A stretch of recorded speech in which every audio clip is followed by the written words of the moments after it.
Welcome to Mental Wealth, the podcast to invest in your mind.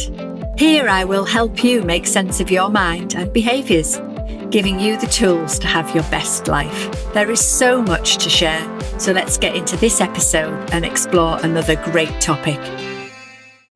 So welcome to episode 30. And this is our last episode for 2023.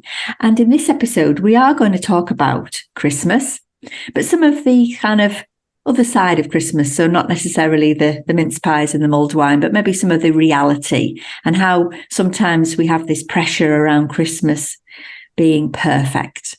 And I couldn't have thought of anyone better to share this space with me than my lovely friend, Naomi Victoria.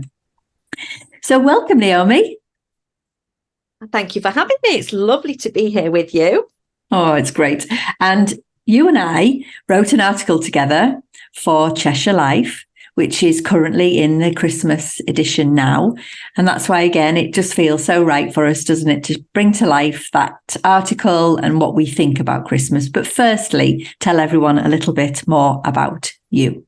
So I'm Naomi Victoria. As you've said, Victoria is actually my middle name. I dropped my surname a while ago and fully stepped into my name of Naomi Victoria when I became an author and wrote my first book. But I say I am passionate about people, positivity and products. I'm a huge lover of life. And I like to work with people to help them feel good in the everyday, however, which way I do that, whether that's working with them in education in terms of mental health and suicide prevention, or whether it's creating products that they feel good to wear, or to, candles that light up life. So there's lots of different things that I do. Brilliant. And we're both sitting here with our lovely hoodies on. I've got mine that says I'm being me, and you've got one that says hope. So how beautiful is that? We're wearing our hoodies, and they're beautiful because they've got thumb holes and it's quite cold outside today. Exactly. It's proper Christmassy. Okay, so let's just think about Christmas and how it can be such a magical time. And it's got so much potential to be magical because of all the things that tradition tells us or that things tell us. But for some, it can be so hard, can't it? And I want to talk about the good stuff, but I do want us to home in on kind of a little bit of the reality, what it might be like for some people. And then I think let's do our kind of top tips for how to make this Christmas period as fun or as relaxing as possible. So what do you like? When you say for some, I actually think for many.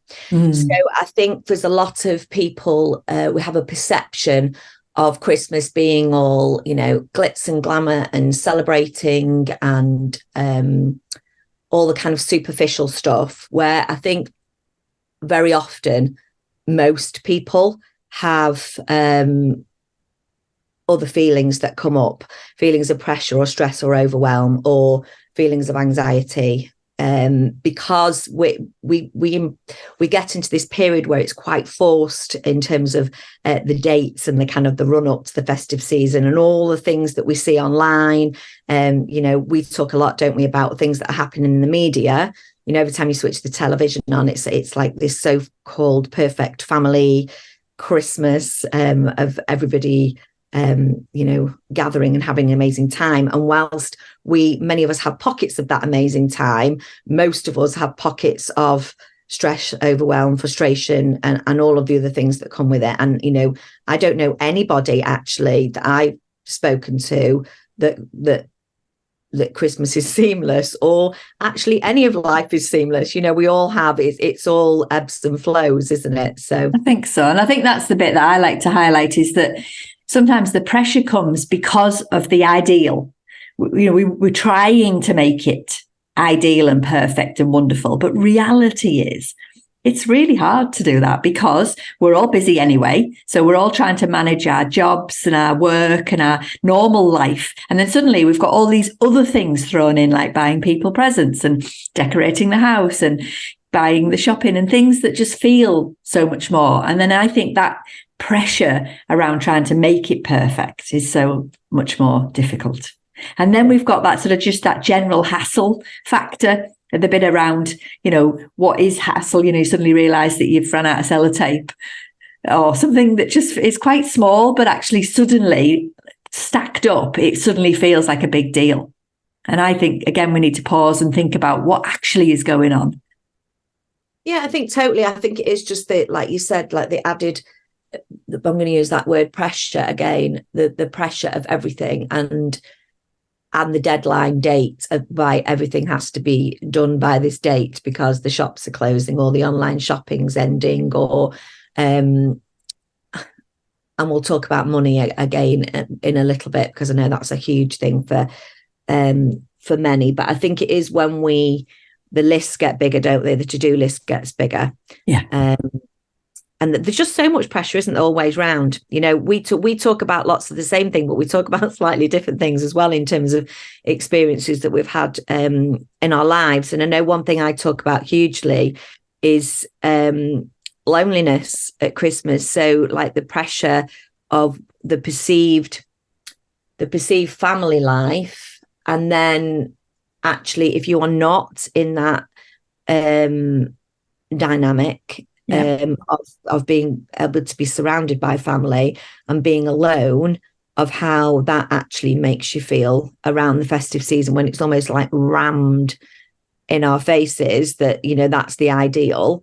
But equally loneliness when you are in a family scenario but you're lonely. People can be lonelier in a marriage, in a relationship, than they actually are if they are physically alone. So loneliness is something like I talk about a lot. And I think during this time of year, it is hugely heightened. Yeah, I agree with you there. I think whatever your scenario is, you might not have the relationships in your families. I mean, that is actually part of my story, is I don't have the relationship with some people in my family, some significant people.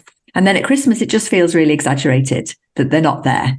And it might be that they're actually not there from a grief perspective, or sometimes they are there, but they're not there in your life. And it can feel really horrible, actually. I mean, I've had a few moments of thinking like that myself this year, as I would every year. So I think it is about that perfect ideal, and then the reality for so many people. It's just so much harder for that, like you say, that spotlight. It's like, now's the time when we all do these wonderful things and have all this wonderful time. And actually, the reality is not that. And I think with relationships, again, I work with a lot of people around relationships, and sometimes the thought of being stuck in with the person that you actually haven't really got on with all year round, but suddenly all the other things are not there. You're not going to work.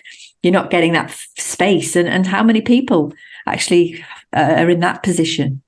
Yeah, totally. I think across the board, whether, I talk about like empty nesting and all sorts of stuff, but, firsthand, I've experienced quite a lot of loss in my life. I've lost my mum, my dad, my brother. And each year, obviously, that does, I find different ways. Well, we said we'd talk about ways. I have a bit of a ritual on Christmas Eve, actually, where I start to prep Christmas dinner and things, because I go to my sister's for Christmas, but I help out. So I kind of do stuff Christmas Eve, but I make flower arrangements. So I make wreaths on Christmas Eve for my loved and lost, which we then take on either late Christmas Eve or Christmas Day. And that's become a really lovely way for me to kind of feel connected with those family members and be able to kind of like light a candle and feel that around that time. So there is things that we can do that help us sort of connect with that. Where we always used to have a family kitty, because we had a really big family. So I had my dad, my stepmom, and half brothers and sisters. We had like a big extended family, and that has dwindled over the years. That then I still feel like I've got that gift in the kitty. We still put the money in the kitty, which buys the kind of flowers and things like that, which is nice because it feels that sort of comes together. But I think whether it is, there's people that are coming out of relationships, there is people that have lost loved ones. There's also, the whole empty nesting syndrome. And, I know myself, I've got teenage girls, I'm a single mom, they're growing up. My 19-year-old's off away abroad at the moment. And I think when the dynamics start to change there, where they get boyfriends and partners and then want to have Christmas elsewhere, then there's a change in balance there as well, isn't there, in terms of you feeling not, the loneliness kicking in of actually the dynamics are changing. So there's lots of different aspects of it. But I think it is how you learn to connect with yourself during those times, and actually filling your own cup up and finding things that help you as an individual. Yeah, because I think if you don't do that, if you don't put any attention on what you need, then you end up just probably sitting with all the thoughts of what's not there anymore, the fact it's changed, the fact that person isn't there, that whatever it is that's happened to you, you end up then feeling quite stuck, really. And I think that's something that can happen if we don't pay attention to the what are you going to do about it. Yeah, I was actually out walking with my friend early this morning, and I was talking about two words, which is rejection and abandonment. And those are two words that come up quite a lot, actually, in terms of loneliness. And it's not always rejection. Even loss brings feelings of abandonment. And if you're not invited somewhere, so, if you're single and people are having a couple's dinner party and you don't get invited, or, I remember actually when I first got divorced, of couple's party happening, sort of dinner parties and things like that around the Christmas time, and neither of us being invited because people didn't want to take sides. So therefore, then you're both sort of like feeling that feeling of rejection. So rejection doesn't necessarily have to be a feeling when, like a relationship's ended, or not at all. Just that inner feeling that comes up. So for me, I'm often going, right, so I personally work with a plan A, plan B. So I kind of go, here's the plan A of what I think I would like to happen this Christmas. But, if the kids decide that they're going to go off to the dad's for a week because they've got stuff going on here, or they're going to friends, or they're having sleepovers, what is my plan B? So that I'm always looking after and I'm not feeling lost, alone, abandoned, rejected, to actually just have that plan B in for myself.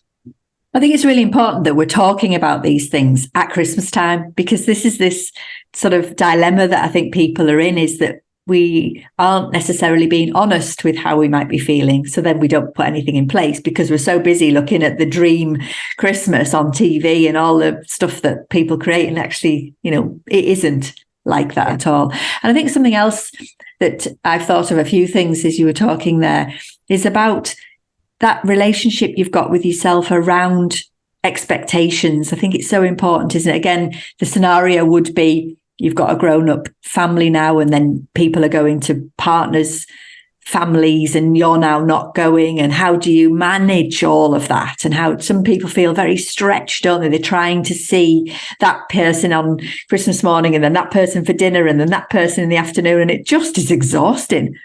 For just one day, believe it or not. Well, that's what I often used to that was one of my strategies if I was ever in that situation, was think, hang on, it's just one day. Surely we just stretch the whole thing out and just see people across the holiday period, and not be obsessed with this one day that we must fit ourselves and be in 10 places at once. Totally. I 100% agree with you. Yeah. And I think, as much as we can unpick that pressure on ourselves to go, what, it's actually okay to say, I'm not seeing you on Christmas Day, I'm going to see you Christmas Eve or Boxing Day, or even, that lull that we have in between Christmas and New Year, where we go from being like fully charged and fully under pressure to then actually we do create ourselves a bit of a void very, very often. Yeah. And that has its own, emotions and things that come up sometimes at that time. So I think it is about putting it all into perspective, isn't it? And, I think so. And I think it's, again, often people feel lost when you talk about that lull period in between. And if you're not going into work, people do need to have something to kind of structure, a little mini structure. But I think one of the things I like to talk about is that internal chit chat, the obligations, the shoulds, the oughts. I must do it. I've always done this. no one else is going to do it if I don't. And when we get sort of underneath that, when we sort of lift the lid on that, it's not actually often true. People often aren't expecting you to do Christmas, or, if you actually have the courage to say, you know what, I'm going to come that day, not this day. Most people are like, okay. I mean, obviously there'll be some kickback. It's about opening up conversations, as is everything in life, of actually not, like you say, having the courage, not sitting in the fear that you're going to be judged if you step up and say, how do you feel? It doesn't necessarily have to be going, I'm doing this. How do you feel if we switch it up this year and we do, we work it a slightly different way? What you will potentially find is that the other person or the other people involved in that are actually quite relieved that you've come up with a suggestion, because they're feeling the same, but nobody's actually opened the conversation up to have it in the first place. And that's it, isn't it? It's just being able to sort of speak up. And I use the word courage a lot in what I talk about, because, courage, yes, it's going to feel a bit scary if you, for the first time in 20 years, you're going to suggest something different. But as you say, sometimes it's a relief. And I think the other thing that I always think about is, if they are people who genuinely care about you, and you've explained maybe, we don't have to justify why we're asking for this, but maybe explained why this might work better for you. If they care about you, generally, most people will go, of course, you need to do that. If they don't, if they are judgy, and when again, this was a bit of my experience, I used to get judged for it. They're not really caring for me at all. They're just talking about themselves and they're feeling bothered. And I think it's having the courage to stand in your own truth, isn't it? I mean, that's our whole thing about our affirmations, isn't it, Naomi? About standing in your truth, my hoodie says here, I'm being me. If I'm not being me, then I'm probably doing things for other people that actually isn't right.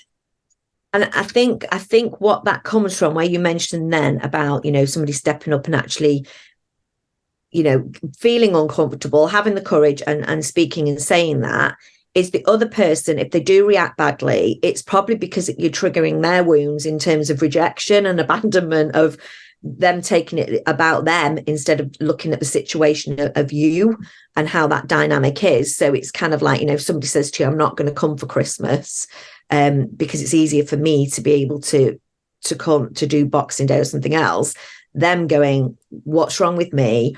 Why don't they want to come to Christmas, with me? Did they not enjoy themselves last year? And actually internalizing that. So I think it's advice to people on both ends of knowing that, if somebody says something like that, it's not you. Don't take it personally that it's you. It's just about having the conversation and both being human beings with our own, beliefs and needs and wants and all of that kind of stuff. And it's a judgment is something that I talk about a lot, inner judgment and external judgment, because, as much as you feel judged by other people, our internal critics that play out are sometimes the worst. They are I have a little mind monk. We all have mind monkeys, don't we, that sit on our shoulder telling us what we should, that word should, what we should be doing, or we're not doing good enough, or all of that, even down to, so I joke, and I don't want to offend anybody because I'm going to say the name of my mind monkey. It's nothing personal if anybody's called Felicity, but I did name my mind monkey a few years ago Felicity, and she's an absolute pain in the bum, because she's a massive perfectionist, and she has to have everything absolutely perfect. Nothing's ever good enough. And thankfully over the years I have silenced her a lot. So again, if you have got that sort of inner dialogue playing out, is sometimes giving it a bit of an identity. I can identify when she's playing out, when she wants me to rewrap the Christmas presents because they don't match wherever I'm going, or the bows aren't done perfectly, which you'll know I love bows because I create them with my products all the time. But she is a massive perfectionist, and even in the office now, I joke and I go, right, Felicity's taking over now, so we just need to go and have a cuppa and carry on, because she's quite an extreme perfectionist. So I think it is sometimes about identifying that inner critic, giving it a bit of an identity, and being able to tell it to be quiet, because it's not actually helpful. It's not helping you in any way, shape or form. I think that I love that. And I've done a lot of that in my work, myself and others. And I don't mind sharing with you, I had mine at some point were like 3 little kids, and they were only ever allowed to come on my days out or come out with me if they were quiet in the back seat. I would have this whole dialogue with these 3 little kids that were really naughty and really giving me a hard time. But I think coming back to your point, which I think is really powerful, is when we feel upset, offended, rejected, as you say, abandoned by other people's behaviors. I always talk about that emotional brain that is connected to all of your inner beliefs is 5 times quicker than anything that's logical. Yeah. So when someone says, "Oh, can I talk to you about Christmas?" It's like, boom. Oh my gosh, it's there. That response is there. And what I always talk about this in leadership, in teamwork, and individually, is just being able to just manage that little bit of feeling, and then we can think a bit straighter, then we can think a little bit more. But if we respond with that feeling, that's where you go to the, I've been rejected, that they don't like me anymore, oh, they must have had a horrible time last year, because the brain makes up things when it hasn't got anything in there. And I think actually, if you do need to have a conversation about Christmas, instead of saying I need to talk about Christmas, which then I'll go, or get defenses up of going, I've been thinking about Christmas, and then move quite quickly into it of, I've been thinking about Christmas, and I feel this year for me, it would be better, and do make it about you. About you. Yeah, that's a good strategy, isn't it? So, and the same goes for present giving, doesn't it? Because that's always a tricky one as well, when particularly in family dynamics where you've got different, maybe different financial capabilities, let's say that. Yeah. And one person in the family might be thinking, absolutely dreading the thought of Christmas because of the expectation that they feel that they need to give the gifts that other people are giving them, and the giving receiving bit and all of that. So I think that's equally allowing yourself to be open and being able to think about things that maybe just a little bit thoughtful, as opposed to expensive or none at all, and going, do you know what, this year I'm just not in a position to be able to do it. But again, it's about conversation, isn't it? It's about communication. Yeah. It's about, having the courage to be able to have those conversations. And equally, if somebody does want to give, so say if you're in a position where, you literally can't afford Christmas because you've just got, your family to prioritize in terms of your kids, or, people that maybe if you've got younger children that kind of won't understand so much that Santa hasn't been or whatever else. But then actually speaking to other members of the family to go, if they still want to give to you, actually, that's absolutely fine. It doesn't have to always be on equal, I think sometimes the pressure of, well, she's spending that much on me, so I need to spend that much on her, of actually ditching a little bit of that, because it's, it's not what Christmas is all about, let's face it. So I think, again, it's just about the communication lines there, isn't it? Yeah. It feels to me like almost like permission. Give yourself permission for it to be okay to buy whatever or treat somebody in a different way. I think we've become a bit better at being more creative around gifts. But I do also know that there are so many people who have this sort of idea in their head that they need to spend, £100 on each person, and is it realistic? It probably isn't. And I think there are a lot of people out there who are very worried about money. There's absolutely no doubt about that. And I think Christmas just puts a great big hole in what they were already worried about. Yeah, exactly. So let's have a little think. We've done a few as we've been going along, a few little tips, but a few of our tips. And I think one of the ones that I know we've talked about before is that being okay with taking some time out. If you've got a house full of people or a big, massive schedule of social activities or whatever we want to call them across the Christmas period, but actually giving yourself permission and creating the space to just be on your own, or go for that walk, or do something that have that bath in the middle of the day if you want to, something that you almost wouldn't normally do. And I know you definitely like to talk about people doing that kind of thing. 100%. And it's something, the reason why I like to talk about it a lot is because something I never used to do. So if you'd met me probably 10, 15 years ago, I was such a massive people pleaser. I had no personal boundaries in place at all.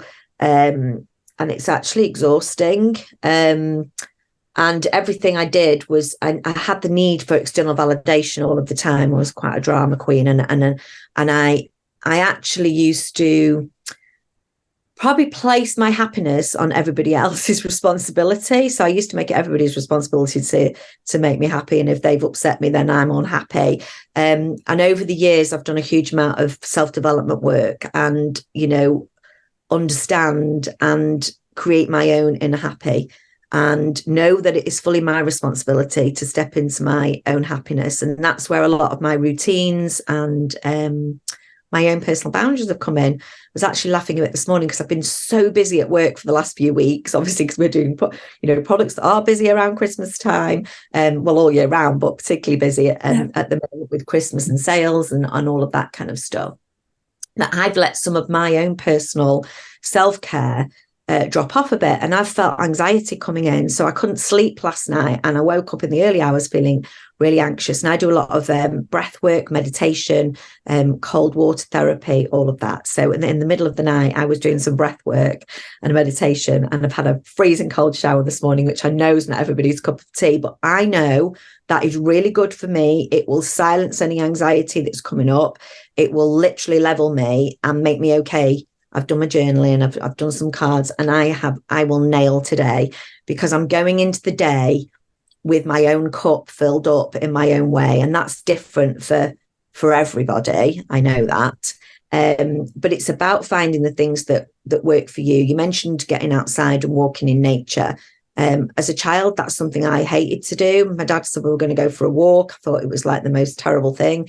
Why would you want to walk when you could just sit and watch TV all day? But now I love nothing more than, wrapping up and getting out on a walk. I've been out this morning walking, colder the better for me, and connecting with nature, because sometimes the smallest things, it's free, isn't it? We don't need any money for that. We can breathe in that lovely fresh air and experience nature in many forms, whether that's by water, even if it's just down the street, and when doing that, I like to practice a lot of mindfulness. So even just like, people perceive meditation that you've got to kind of sit in a meditation stance. And although I do have a Buddha in front of me, I don't sit with a Buddha to meditate. You can meditate while you're out walking. You can literally just stop, look at a leaf, look at all the details. I love it when it's really frosty and you can see a spider's web and you can actually see all the intricate details of all of that. Of actually just focusing and helping yourself to silence your mind. And to bring you back to self. So thinking about, the things that you want to do and how you're feeling, and really checking in with yourself. So walking in nature for me is massive. But equally, if you don't want to walk in nature, sitting in front of a fire, if you haven't got a fire, I sometimes put a YouTube clip on my TV that is a fire, because you get that whole crackling sound. So something I would do to help myself in between Christmas and New Year, if I needed to recharge, yes, I'd walk in nature and I'd do my cold and all of that. But I actually might just allow myself to snuggle up with my duvet and watch Christmas movies, because that is something I'm on the go all the time. Like, I just never stop.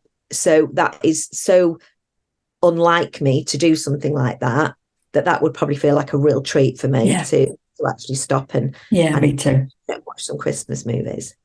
I think it's making sure that whatever it is that you want to do, that you can prioritize individually yourselves, because I think there's so many people out there who are just giving and doing for everyone else all of the time, particularly at Christmas. If people are mums and dads and trying all that whole thing going on. And I think it is just being okay with, like you say, just down tools and just go and permission to. And I think that's where we lose, with the pressure of Christmas, we lose that.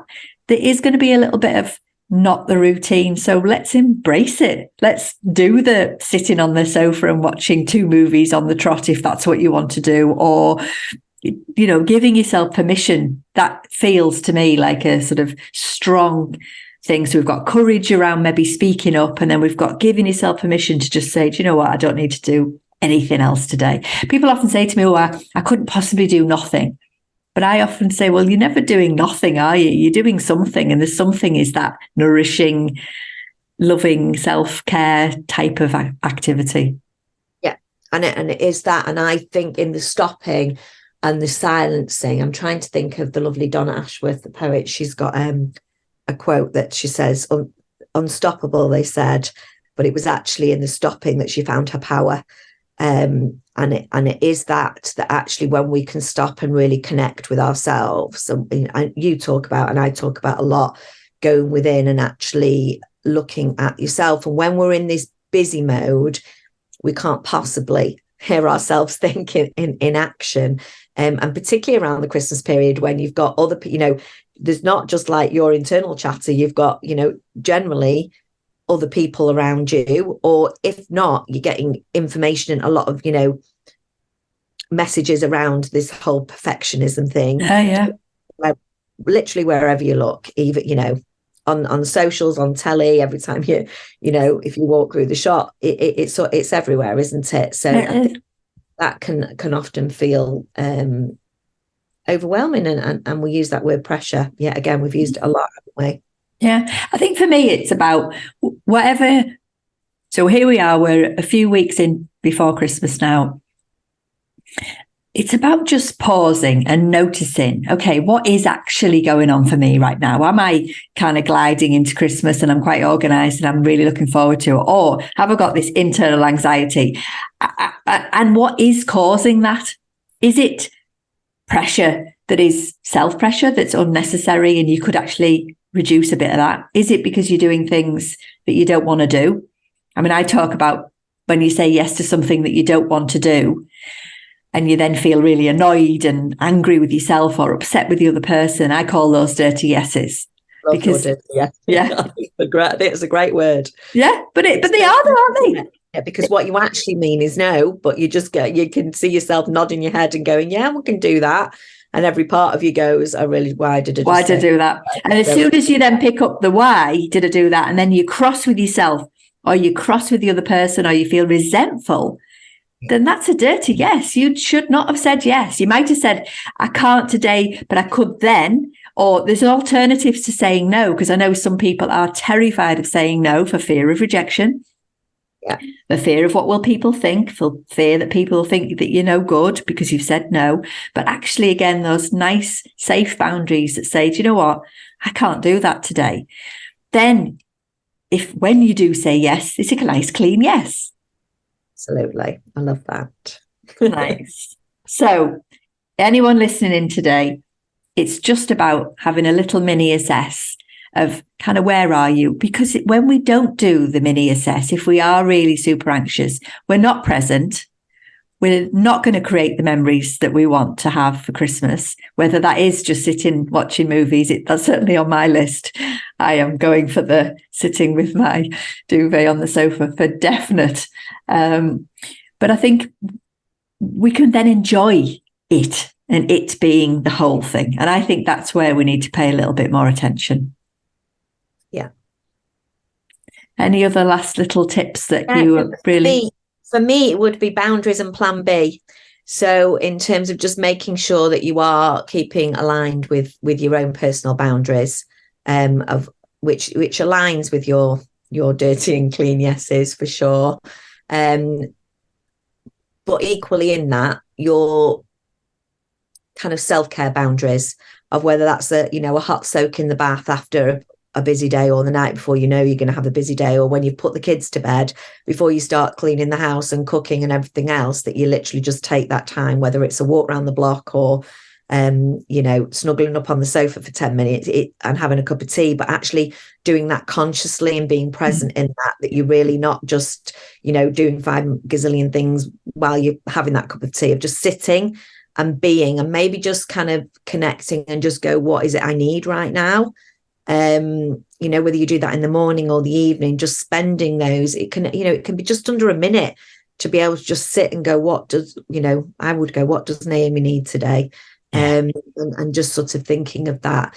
And then having a plan B. So if you do feel, that expectations are there, go with your plan A, but always just have a bit of a backup plan so that you're not then going into,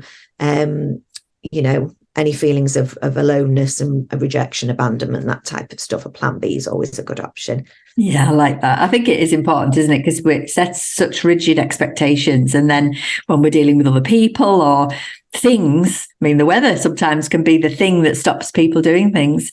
If there's snow or there's ice or something, it's always not being so disappointed. I mean, I can remember, you talked before about your former self. I would have been so disappointed if something didn't go to plan, like devastated. And it just doesn't serve you, does it? Because stuff will happen. Life's uncertain, isn't it? And I talk about actually lockdown a lot of we all lived through uncertainty. We all had to get really comfortable with uncertainty. And it's only the same thing, like life is uncertain. And we put these expectations on, but actually anything could happen tomorrow, this afternoon, in the next 10 minutes. We don't know what's going to happen. So I think the more we can the more we can get comfortable with uncertainty, the better. And if you are a little bit like me that likes to have I like a plan, I like a list, I like all of that stuff, which is why I like to have my plan A and my plan B, because then it just gives me that layer to kind of fall on, if you like, if I do plummet a little bit, if I'm meant to be going out and plans get cancelled last minute, where that I'm not going to I spend quite a lot of time alone. If my daughters are going off and doing stuff, I've got a lot of friends, so I'm very lucky.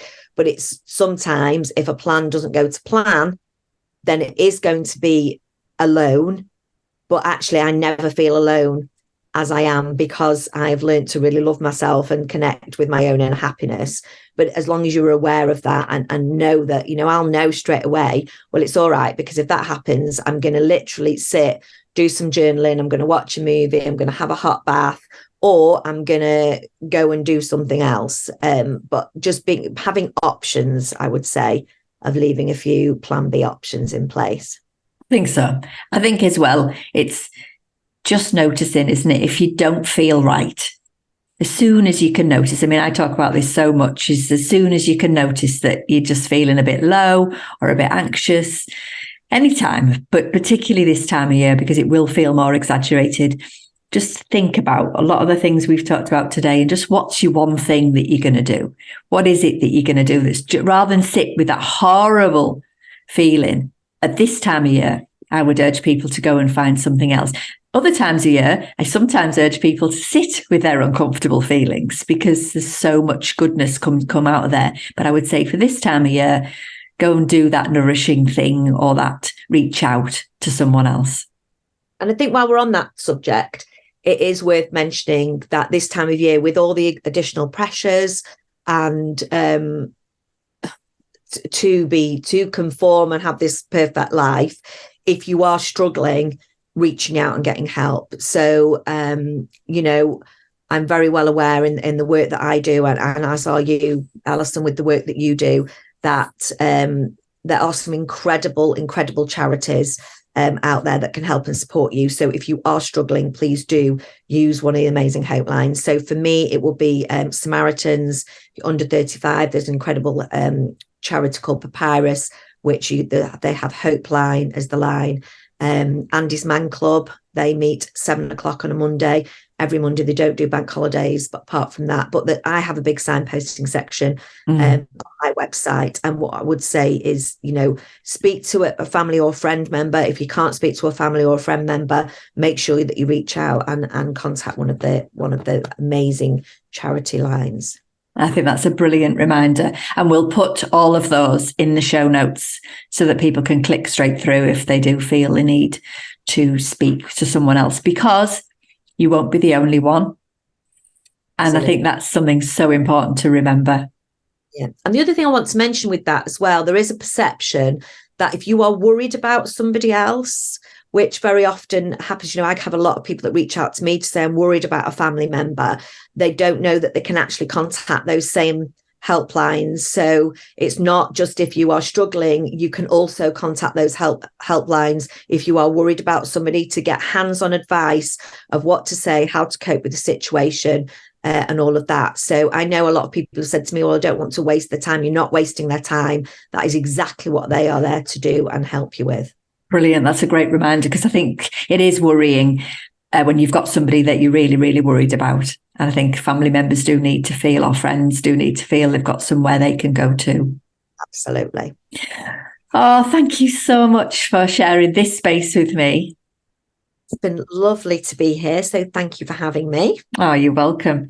So this is our last episode of 2023. We are rolling and having a little mini break from Creating Mental Wealth, our podcast, and we'll be back in January. So I just want to wish everyone a really, really happy time, whatever that might be, small, big, or indifferent, and all the things that Naomi and I have talked about today. I want to also thank everyone for listening during this period. We've been running this podcast since May this year, and we've created 30 episodes. And I'm so grateful to everyone who has listened in, and to all my wonderful guests. But thank you, Naomi, for today, and have a wonderful Christmas too. You too. Thank you for listening and sharing in this episode of Mental Wealth. Remember, you can subscribe wherever you get your podcast. My last question to you is, what is the one small thing that you can take action on from this episode? Message me on Instagram or through our website with questions you'd like me to explore. You'll find the links in the show notes. I'll be back with more tools and tips to make sense of your mind in the next episode. In the meantime, be kind to yourself. Bye for now.